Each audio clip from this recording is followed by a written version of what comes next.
स्वातंत्र्य दिनाच्या पूर्वसंध्येला रत्नागिरी शहर देशभक्तीच्या रंगात न्हाऊन निघालं। हर घर तिरंगा अभियानाअंतर्गत रत्नागिरी शहरात आज भव्य तिरंगा पदयात्रेचं आयोजन करण्यात आलं होतं।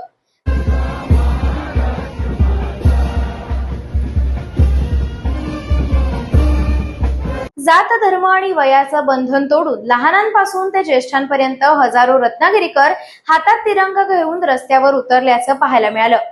रत्नागिरीतील ऐतिहासिक मारुती मंदिर चौकातून या भव्य पदयात्रेला उत्साहात सुरुवात झाली। सुरुवातीला पालकमंत्री तथा उद्योग मंत्री डॉक्टर उदय सामंत यांनी अश्वारूढ छत्रपती शिवाजी महाराजांच्या पुतळ्याला पुष्पहार अर्पण करून अभिवादन केलं। यावेळी पोलीस बँड पथकाने राष्ट्रगीत आणि राज्यगीत सादर करून वातावरण देशभक्तिमय केलं। मारुती मंदिर ते जयस्तंभ अशी ही पदयात्रा काढण्यात आली होती। या पदयात्रेत पालकमंत्री डॉक्टर उदय सामंत, लांजा राजापूरचे आमदार किरण सामंत, जिल्हाधिकारी मनोज जिंदल, जिल्हा पोलीस अधीक्षक नितीन बगाटे यांच्यासह विविध प्रशासकीय अधिकारी, पदाधिकारी, शाळा महाविद्यालयांचे विद्यार्थी आणि नागरिक मोठ्या संख्येनं सहभागी झाले होते।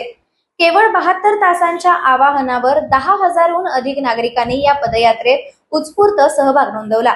जयस्तंभ चौकात पोहोचल्यानंतर जयस्तंभाला पुष्पहार अर्पण करून अभिवादन करण्यात आलं। यावेळी उपस्थितांना संबोधित करताना डॉक्टर उदय सामंत यांनी नागरिकांच्या प्रचंड प्रतिसादाबद्दल कौतुक केलं आणि 2 मोठ्या घोषणा केल्या। मला आपल्या सगळ्यांना मनापासून धन्यवाद एवढ्यासाठीच द्यायचे आहेत की या रॅलीचं नियोजन करायचं 72 तासाच्या अगोदर ठरलं आणि 72 तासानंतर या महाराष्ट्रातली सगळ्यात मोठी रॅली, तिरंगा रॅली काढण्यामध्ये रत्नागिरीकर यशस्वी झाले। त्याबद्दल मी मनापासून आपल्याला धन्यवाद देतो। आणि या तिरंगा रॅलीमध्ये नक्की काय होतं तर झेंड्याप्रतीचं प्रेम होतं, देशाप्रतीचं प्रेम होतं। आणि या रॅलीचं वैशिष्ट्य काय होतं तर या रॅलीमध्ये रत्नागिरीतील तरुणाई देखील रस्त्यावर उतरलेली होती। पण पुढच्या वर्षीपासून 15 ऑगस्ट झाल्यानंतर पहिला कार्यक्रम जर आपला कुठचा असेल तर तो माजी सैनिकांचा सत्कार असेल आणि माजी सैनिकांचा मेळावा असेल। आज प्रत्येकाच्या हातामध्ये तिरंगा झेंडा आहे। माझी आपल्याला विनंती आहे की हा झेंडा सन्मानपूर्वक आपण घरी नेला पाहिजे आणि उद्याच्या 15 ऑगस्टला हा झेंडा प्रत्येकाच्या घरामध्ये फडकवला पाहिजे। मी आज माजी सैनिकांना शब्द देतो की पुढच्या 14 ऑगस्टच्या रॅलीच्या अगोदर, तिरंगा रॅलीच्या अगोदर या रत्नागिरी शहरामध्ये दिमागदार असं सैनिकी उद्यान उभं केलं जाईल आणि त्याच्यातनं खऱ्या अर्थानं देशातल्या सगळ्या माजी सैनिकांना मानवंदना दिली जाईल।